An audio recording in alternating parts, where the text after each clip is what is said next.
Hey everybody, I'm Garcia, and today we're taking a look at a trickery and deception card game called Gambit Royale.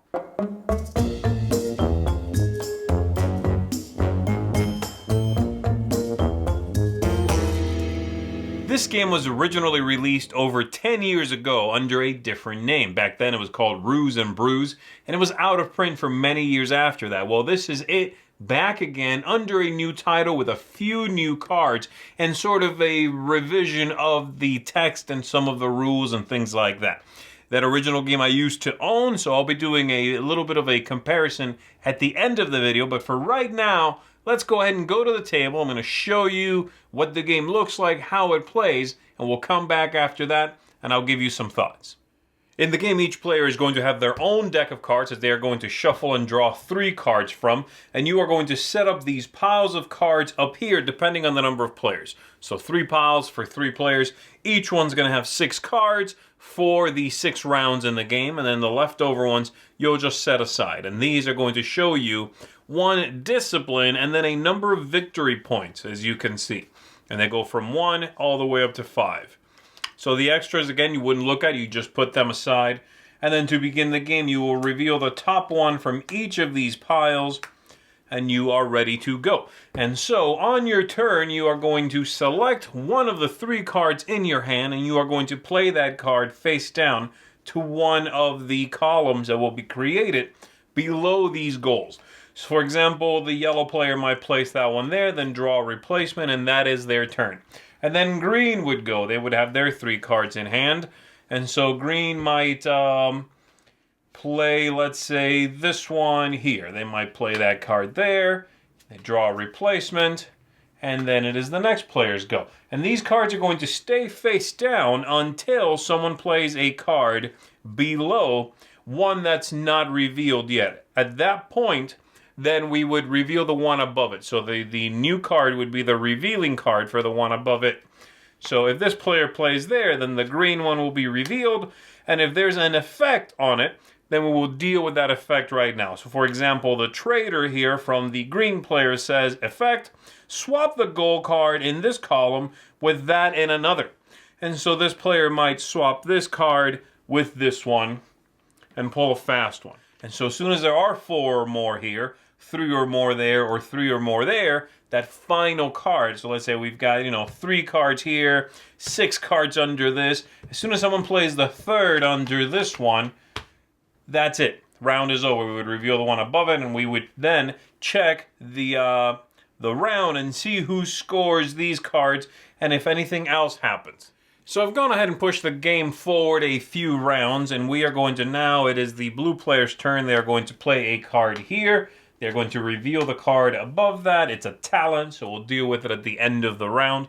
But it is the end of the round because this one has 3, this one has 3, and this one, even though it only has 3, has a storm card that says this column is considered fulfilled. It's considered completed. And so now the blue player will draw a replacement card, and we are going to see who wins these cards, all right? So we would still reveal the last one, even though if it has an effect, it will not trigger. Now this yellow card here is the Explorer. It actually was the card that was sitting up here, but the Explorer, when it is revealed, moves to the next column over and hides again. And so once it is again revealed, it continues moving, it moves around, and once again hides itself. So it ended up there, but it moved through this column to this column and ended up down here. And so we would take a look at the talents. There are no talents in this column, so we're just looking at the raw values. This is very simple. Blue has a total of 9, green 10, yellow 13. So yellow is going to win this card here. And these 3 can be discarded. We take a look at the next one. We reveal the final one, and there are 2 cards here that have talent. Now there's a small number in the text box down here that tells you the order in which to deal with these talents, which is very useful. So the Hermit down here says the value of the Hermit drops by 1 for each other conspirator card in this column, every other card in the column. And so even though it's a 12, it's really -2, so it is a 10. The other green card played up here is an effect that when revealed, it allows the green player to take the crown.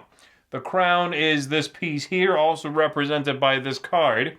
And what that allows you to do is, while you're holding the crown, you have a hand of 4 cards instead of 3. If you still have the crown at the end of the game, you get a bonus 3 victory points. And so it has no value. The gold card here also has no value, but it says talent, owner, whoever played this card, receives the gold, which is worth 3 at the end of the game, or they can choose to take this card up here. And so the yellow player might take this, and if you do so, you leave the gold in its stead. And so the green player wins with a total of 10 again, and they would take this. This is going to be 3 victory points at the end of the game. They can just put that in their score pile, and we discard the rest of the cards. And then we take a look at the final column here, revealing the final one. Now, some of the cards, as you'll see here, have 2 values, the top one being 12 if it's in a matching column. So if the goods up here matches the required good, otherwise it's just an 8 total. In this case, it would have gotten a boost if it had been gold up here, but it's not. It's just a total of 8. But there are a couple of talents in here. This one happens first based on its number, and it says the value of the small giant is increased by 3 for each other card in this column. So even though it starts at a 2, it's already an 8. Okay, so +3, +3, and the 2 built in. And then the dragon says that it reduces the value of all other conspirators in this column by 2. Oh boy, so there's a lot of powers going on here. So we're looking at 8 and 8, but those are actually 6s. And so those 2 6s together would be 12. The dragon itself is 11, so yellow did in fact lose, but just barely. So this still is going to go to the blue player, and then the card to discard it. The final player who played a card was the blue player, so we are going to just keep on going clockwise around the table, and we'll reveal the next cards, and this begins the second round. So that's the general flow. Now, at the end of the game, the players are going to add up any gold that they've got. That's 3 victory points. Again, these cards here, they've still got the crown. That's 3 victory points. And also the values on these cards. However, if you've got at least 1 card in each of the 6 different kinds of studies, then you are instead going to score slightly differently. At that point, you would then take 1 card from each of the 6 you've got. You would add them up. You would double that amount, and then that's your score, but you lose 1 point for every further card. So any of the cards, as you can see here, are just raw powers. You have all these that, depending on the suit in play, if they're played to the correct column, they're worth 12, otherwise they're worth 8. And the King, the Queen, and Juliet worth 20, 16, and 14 respectively. Besides that, of course, all the other cards are going to have numbers mostly, but also special powers. Starting with, for example, here we've got Romeo, who is by themselves 5, but with Juliet in the same column, he would be worth 15. Now, many of these you've already seen. You saw the small giant who gets bigger and bigger with other cards, the traitor who swaps a goal, you saw the storm that considers a column fulfilled, and then the explorer who keeps on moving from column to column. But we've also got lots of other things. The doppelganger here copies the value of the card that revealed it. And we've got the assassin here. Whichever card reveals this one will be eliminated. They are assassinated. The musketeers are the first talent to trigger, and they just cancel the rest of the talents. No special powers during scoring. We've got the witch, who's going to remove everyone of a certain number and below. You've got this one here that when revealed, you get to place any card from your hand underneath it and hide a card. The prince and the squire, if they happen to be together in the same column, you are going to win the game. You've got the beggar here. That means if there's a beggar in play, the lowest value is going to win.